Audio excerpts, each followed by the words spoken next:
नाज़रीन वाक़िया आगाह कंदालूं खैरपुर जी अदालत जे हुक्म बावजूद बांदी बणायल मासूम ॿारड़ो बाज़ियाब न थी सघियो आहे। वाक़िया आगाह कई पिया अदालती हुक्मनि बावजूद बासरनि वटि मुबैना बांदी बणियल थञ प्याक ॿारड़ो बाज़ियाब न थी सघियो आहे। अदालत SHO कोर्ट जी ख़िलाफ़ शोकाज़ नोटिस जारी करे छॾिया आहिनि। वाक़िया आगाह कई पिया अदालती हुक्म बावजूद बासरनि वटि मुबैना बांदी बणियल थञ प्याक ॿारड़ो बाज़ियाब थी न सघियो आहे। अदालत SHO कोर्ट जी ख़िलाफ़ शोकाज़ नोटिस जारी करे छॾिया आहिनि। वाक़िया आगाह कई पिया अदालती हुक्मनि बावजूद बासरनि वटि मुबैना बांदी बणियल मासूम ॿारड़ो बाज़ियाब थी न सघियो आहे। अदालत SHO कोर्ट जी ख़िलाफ़ शोकाज़ नोटिस जारी करे छॾिया आहिनि।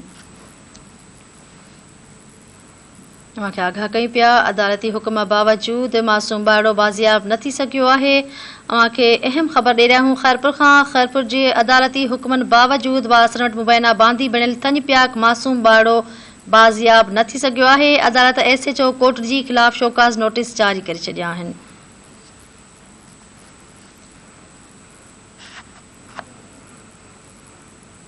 जी नाज़रीन वाक़िया आगाह कई पिया अदालत वज़ाहत करण जो हुकुम ॾेई छॾियो आहे। अवांखे आगाह कई पिया अदालती हुक्मनि बावजूद बासरनि वटि मुबैना बांदी बणियल मासूम ॿारड़ो बाज़ियाब न थी सघियो आहे। अदालत SHO कोर्ट जी ख़िलाफ़ शोकाज़ नोटिस जारी करे छॾिया आहिनि। अवांखे आगाह कंदा हलूं त अदालत जे शोकाज़ नोटिस ॾियण बावजूद बाज़ियाब न थी सघियो आहे मासूम ॿारड़ो। जी नाज़रीन अवांखे आगाह कई पिया खैरपुर जी अदालती हुक्मनि बावजूद बासरनि वटि मुबैना बांदी बणियल मासूम ॿारड़ो बाज़ियाब थी न सघियो आहे। अदालत SHO कोर्ट जी ख़िलाफ़ शोकाज़ नोटिस जारी कया आहिनि।